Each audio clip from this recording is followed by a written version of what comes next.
그러므로 예수께서 자기를 믿은 유대인들에게 이르되 너희가 내 말에 거하면 참으로 내 제자가 되고 진리를 알지니 진리가 너희를 자유롭게 하리라. 그들이 대답하되 우리가 아브라함의 자손이라 남의 종이 된 적이 없거늘 어찌하여 우리가 자유롭게 되리라 하느냐.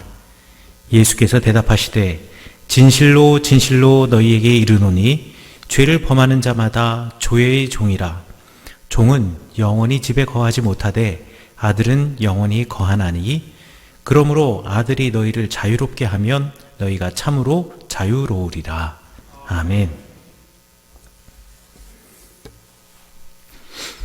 제가 다니던 신학대학교의 예배당 위에 바로 이 요한복음 8장 32절의 말씀 진리를 알지니 진리가 너희를 자유롭게 하리라 라는 말씀이 쓰여져 있었습니다.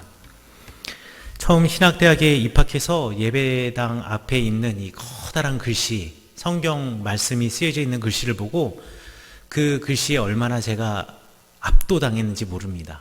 일단 이 글씨가 한국말로 쓰여져 있지 않고 신약 성경이 기록되어져 있는 그리스어로 쓰여져 있어서 뭔지를 모르겠는데 뭔가 괄호가 쳐져 있는 것을 보아서는 이게 성경 말씀인 것이 분명한데 도대체 저게 뭘까? 그런데 그 그리스어 글귀를 선배들이 해석해주고 읽어주고 했을 때 정말 그 말씀 아래에서 제가 얼마나 압도당했는지 모릅니다.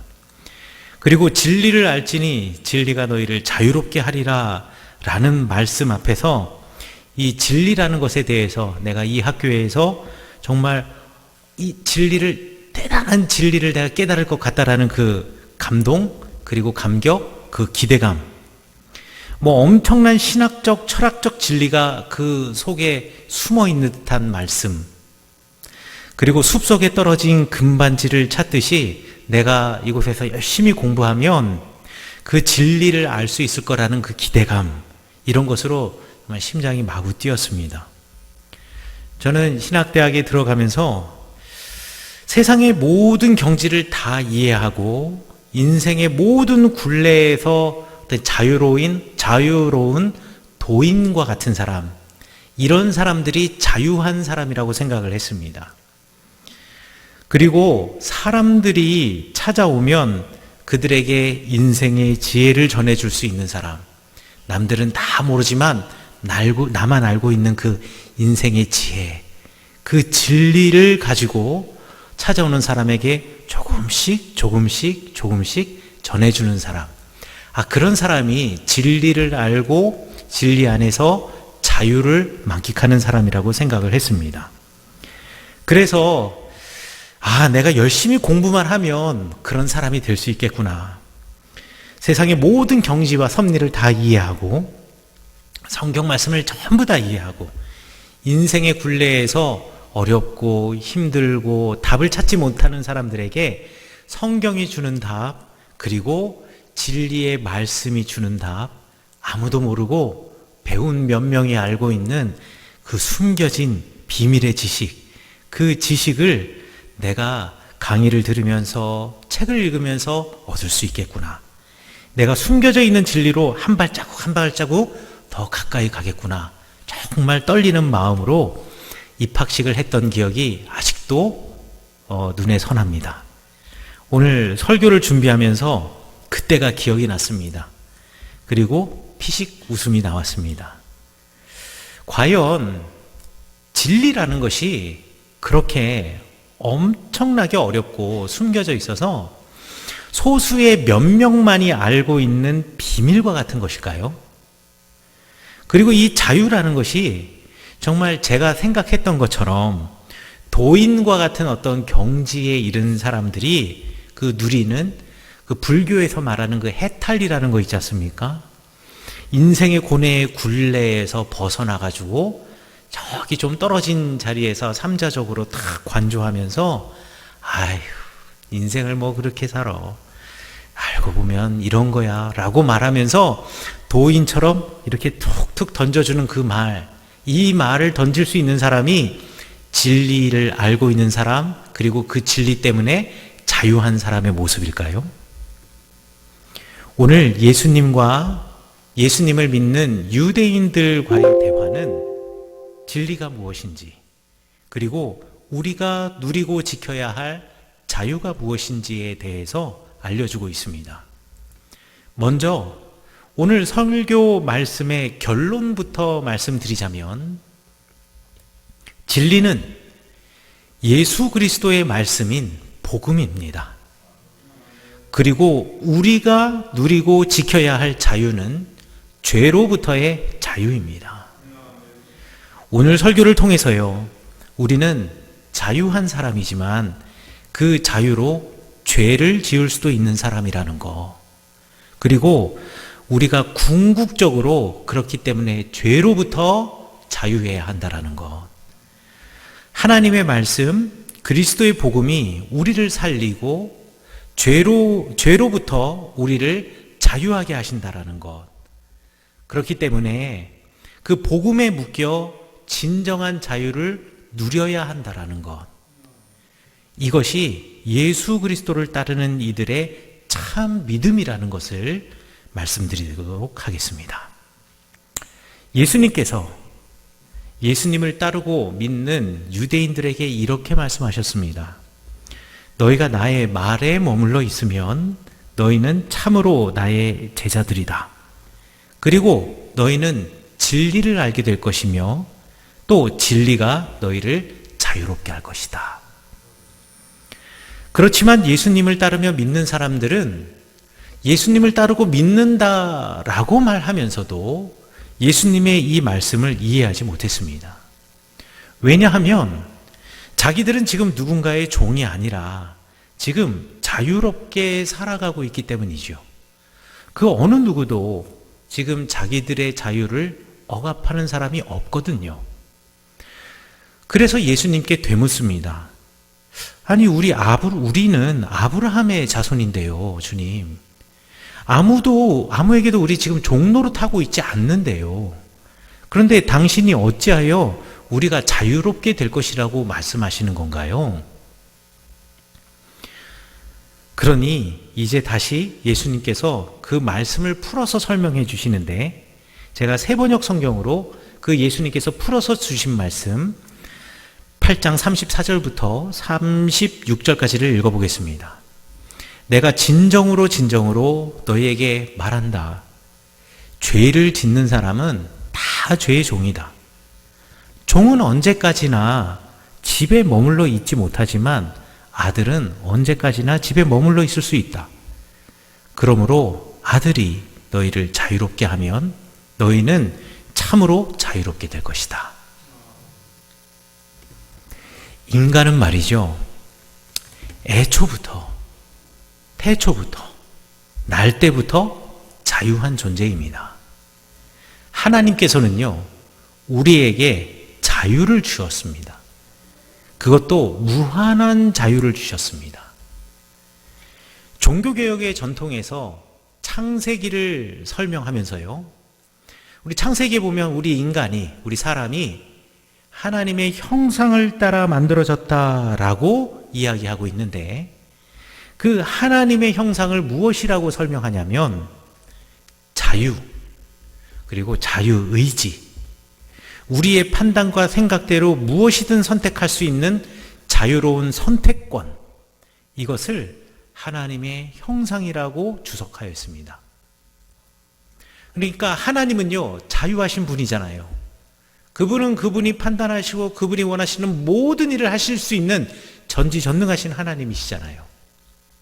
우리 인간이 하나님의 형상대로 만들어졌다라는 말은 그처럼 하나님이 누리고 있는 무한한 자유, 완벽한 자유, 그 누구도 건들 수 없는 자유를 타고났다, 주님으로부터 선물 받았다 라고 설명하는 겁니다. 그러므로 우리의 형상대로 만들자라는 말은 인간을 우리처럼 완전히 자유한 존재로 만들자라는 말로 이해할 수 있고, 이 성경에 따르자면 우리는 원래부터 자유로운 존재로 창조되었고 그렇게 태어난 것입니다. 무한한 자유요. 하나님께서요, 인간을 창조하시고 에덴 동산에서 살게 하셨습니다. 하나님이 얼마나 아담과 하와를 사랑하셨는지 그들에게 무엇이든 다 할 수 있는 자유를 주셨습니다. 동물들에게로 데려가서 야, 네가 자유롭게 이 동물들의 이름을 한번 붙여봐.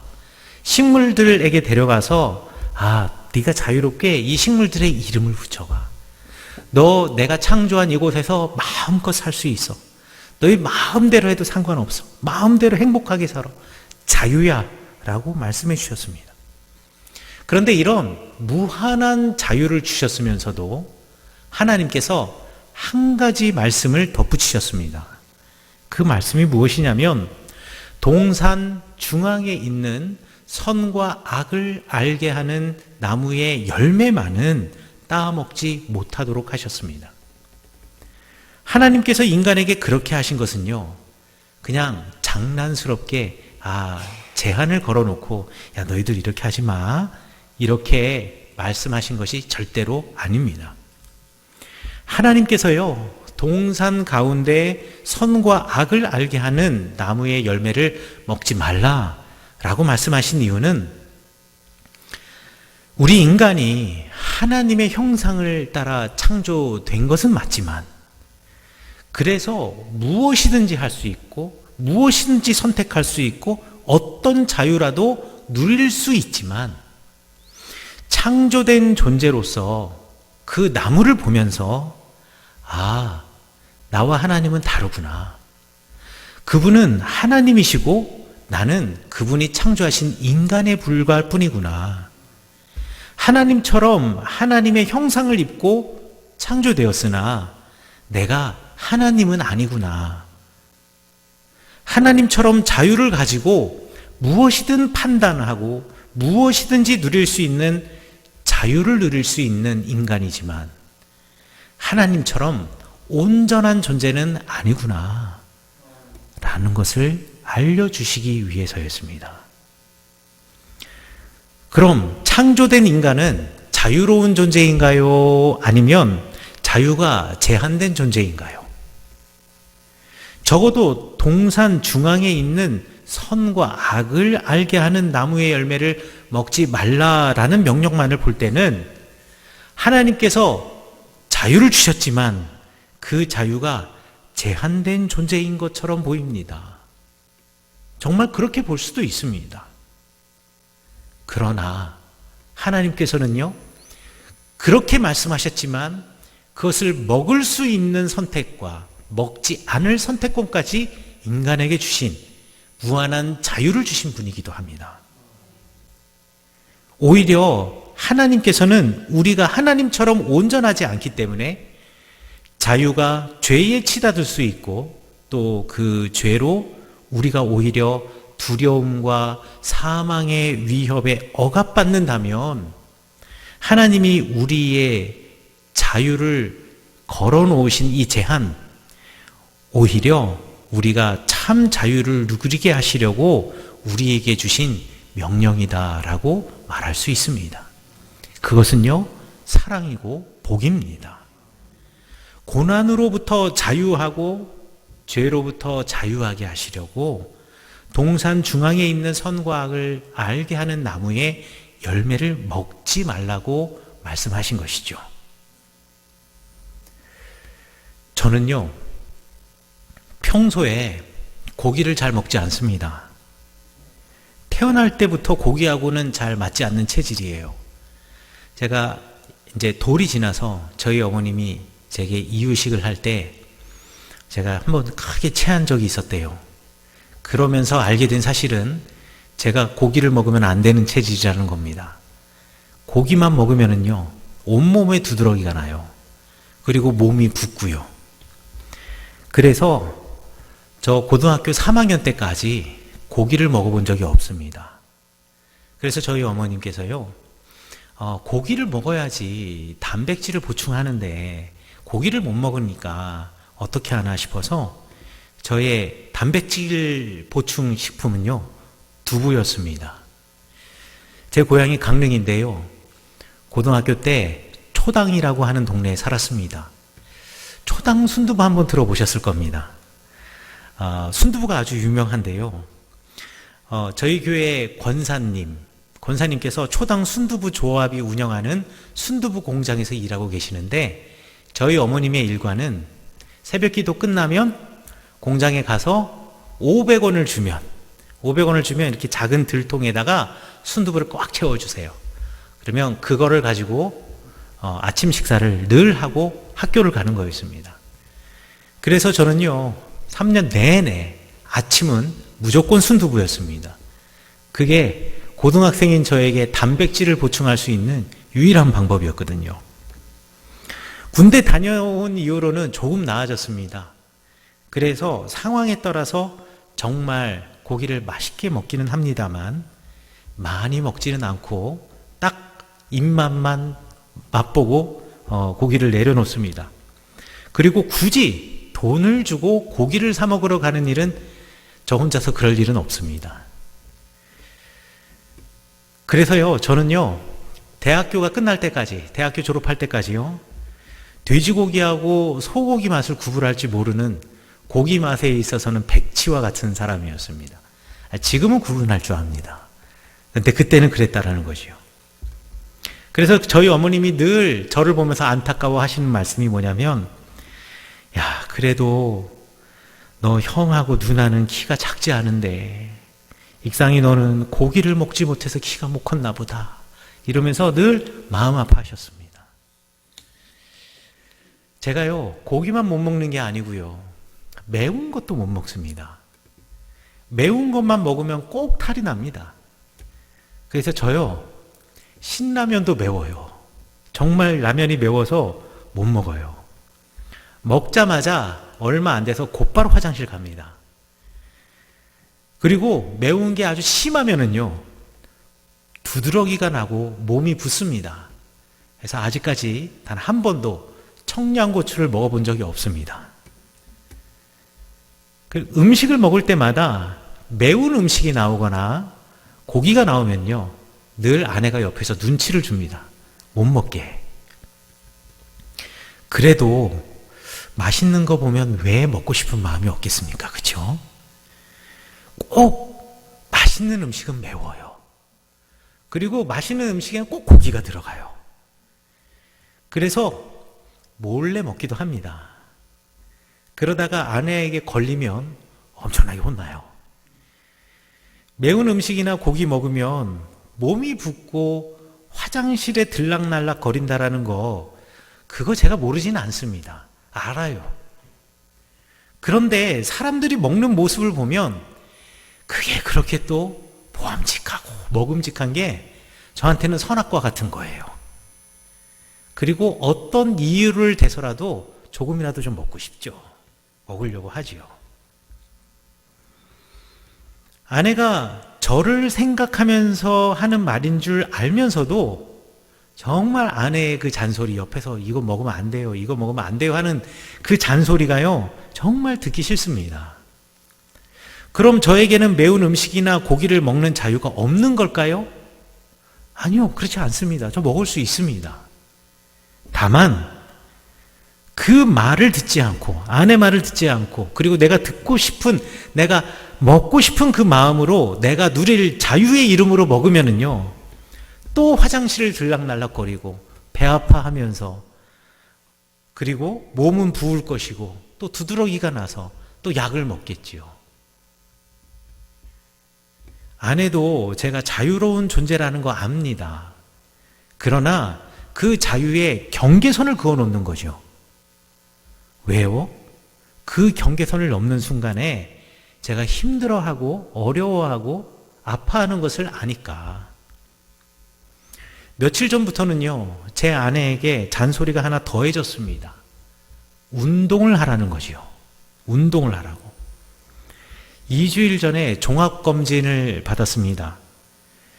그래서 자세하게 종합검진을 받았는데 병원 의사 선생님께서 친하신 분이 계셔서 그분이 종합검진을 오전에 받자마자 오후에 검사 결과를 득달같이 제 아내에게 전화와 문자로 알려주신 겁니다. 목사님이 콜레스테롤이나 고지혈증 아무것도 없대요. 그렇죠. 없을 수밖에 없죠. 고기를 먹어야 콜레스테롤이라도 쌓이고 고지혈증이라도 생길 텐데 고기를 제가 안 먹잖아요. 그러니까 이게 뭐 쌓일 일은 전혀 없는데 다 정상인데 복부 초음파에서 지방간이 엄청나게 심하다라는 거예요. 아주 심하답니다. 어떻게 고기도 안 먹고 술도 안 마시고 담배도 안 피는 사람이 이렇게 지방간이 심할 수 있냐라고 그러시는 거예요. 그러면서 제 아내에게 뭐라 그랬냐면 기름기 빼려면 운동밖에 없다고. 아니 혈관에 쌓인 콜레스테롤이나 이런 거는 약으로 어떻게 녹일 수 있는데 이거 장기에 붙어있는 거 그건 어쩔 수가 없다고. 그러니까 이거는 운동하는 거 외에는 방법이 없다고. 또 제가 운동을 안 하는 거를 워낙에 잘 알고 계시기 때문에 뭐 제가 움직이는 일과는 거의 관계없이 거의 책상에 앉아있는 일 중심으로 하다 보니 저 같은 경우에는 이걸 해결할 수 있는 방법이 딱 하나밖에 없답니다. 운동하는 거예요. 움직이지 않아서 그런 거니까 움직이라고 하는 겁니다. 그래서요, 아내가 새벽 기도 끝난 후부터 저더러 운동을 하라고 명령을 내리셨습니다. 저를 쫓아내기 시작한 거지요. 핑계를 안 나가려고 핑계를 대려면 한도 끝도 없는데요. 그래도 이거는 좀 얘기를 들어야 하겠기 때문에 그리고 저도 검사 결과를 직접 들었기 때문에 운동해야겠다라고 생각은 했습니다. 그래서 정말 이틀은 했습니다. 첫날은요 여기 화강길 건너편에 있는 달빛공원 이렇게 돌아가지고 참호 따라서 이렇게 걷고요. 그 다음에 둘째 날은 또 산책길 이렇게 강 따라서 가면서 기마읍까지 갔다 왔습니다. 문제는 3일째였습니다. 항상 이 작심삼일이잖아요. 막상 새벽 기도 마치고 나오니까 가기가 싫은 거예요. 그런데 마침 아내가 성경책을 펴고 새벽 기도 갔다 온 다음에 성경책을 펼치고 앉아서 거실에서 읽고 있는 겁니다. 성경책을 읽고 있는 겁니다. 그래서 제가 그 옆에 슬쩍 앉으면서 오늘은 당신 옆에서 성경책을 한번 함께 읽어야겠다 라고 말을 했습니다. 그런데 아내가 단호하게 말하더군요. 나가세요. 당신은 지금까지 성경 공부 열심히 했고 성경 충분히 읽었으니까 밖으로 나가세요 하면서 쫓아내는 겁니다. 그래서 나갔습니다. 신발 신고 나가는데요, 아내가 한 소리 하더라고요. 여보, 건강해야 성경도 더 볼 수 있는 거예요. 운동하세요. 폭군이죠. 이 정도면 아내가 완전히 폭군이죠. 그런데 생각해 보세요. 아내의 잔소리는 내 자유를 제한하고 저를 억압하는 것이 아닙니다. 저를 유익하게 하려고 하는 거겠죠. 하나님의 명령, 그러니까 동산 중앙에 있는 선과 악을 알게 하는 나무의 실과를 먹지 말아라 하고 하는 이 명령이 바로 그런 겁니다. 먹을 수 있는 자유와 먹지 않을 자유를 우리 하나님께서 주셨습니다. 죄를 지을 자유와 죄 짓지 않을 자유도 우리에게 주셨습니다. 먹지 말라는데도 먹을 수 있는 자유가 우리에게 있습니다. 그러나 먹지 말라라고 명령하신 이유는 내 자유를 제한하려고 하는 것이 아니라 오히려 나를 살리려고 하는 것입니다. 경험을 통해서 보건대 내가 무엇이든 다 할 수 있다라는 자유는요, 때로는 너무나 자주 방종으로 치닫는 경우가 많습니다. 그 결과 오히려 나를 또 무언가에 얽매이게 하는 것이죠. 개인적 경험도 그러하려니와 사회적으로도 마찬가지입니다. 사회적으로 인간관계도 마찬가지입니다. 내가 행복할 자유는 있지만 그렇다고 나의 행복을 위해서요, 상대방의 행복을 억누를 자유는 우리에게 없습니다. 내가 부여롭고 평화로울 자유는 있지만 그렇다고 나의 풍요를 위해서 상대방의 것을 강탈하거나 불의하게 상대의 소유를 빼앗을 자유는 없습니다. 그래서는 안 되는 거죠. 내가 내게 주신 것들로 무엇이든지 할 수 있지만 그 일이 하나님의 창조 세계의 질서와 법을 벗어나서는 안 되는 것입니다. 하나님은 사람이 그 경계선을 넘는 것을 원치 않으신 거예요. 그것은 자유가 아니라 죄이기 때문에 그렇습니다. 그래서 동산 중앙에 있는 나무의 열매를 따먹지 말라라고 말씀하신 것입니다. 자유에 한계를 두지 않는다면 그 자유 때문에 하나님을 잃어버릴 수도 있다. 그 사실을 하나님은 알려주고 싶으셨던 거죠. 예수님이 말씀하시는 자유가 바로 그런 것입니다. 너희가 내 말 안에 거하면 참으로 내 제자가 되고 내가 진리를 알지니 진리가 너희를 자유롭게 하리라. 우리가 하나님의 가르침의 말씀 안에 살면 비로소 우리가 주님의 제자가 되는 것입니다. 다른 것이 진리가 아닙니다. 진리라고 하면 거창한 철학, 거창한 신학적인 어떤 지식, 철학적인 지식 이런 것 같지만 우리 주님께서 말씀하시기를 그 진리가 뭐냐? 나의 말 안에 거하는 것, 나의 말, 복음이 진리라고 이야기를 하고 있습니다. 그 진리, 그 복음을 알고 그대로 살아간다면 우리가 자유롭게 된다라는 것이죠. 무엇으로부터요? 죄로부터 자유롭게 된다라는 것입니다. 이게 바로 오늘 우리에게 주시는 주님의 말씀입니다. 사람들은요, 이런저런 것으로부터 자유로워지고 싶습니다. 누군가가 나를 얽매는 것, 옥죄는 것 너무 싫죠. 그러나 우리가 무언가로부터 자유로워야 한다면 주님께서는요, 이렇게 말씀하십니다. 그 무엇보다도 죄로부터 자유해야 한다. 왜냐하면 그것이 우리가 영원히 사는 방법이기 때문에 그렇습니다. 그것이 바로 우리가 영생을 얻는 방법이기 때문에 그렇습니다. 그런 하나님의 마음을 담은 말이, 그런 주님의 말이 진리가 너희를 자유롭게 하리라 라는 말입니다. 진리, 주님의 말씀, 복음, 이 복음을 알면 우리가 자유롭게 살아갈 수 있다는 것이죠. 그런데 살다 보면 이 진리의 말씀, 주님의 말씀, 복음이 우리를 자유롭게 그냥 놔두는 것은 아니지 않습니까? 왜냐하면 복음에는 분명한 한계선이 있기 때문에 그렇습니다. 복음을 알면 하고 싶은 것을 못하지 않습니까? 복음을 알면 가고 싶은 곳을 못 가지 않습니까?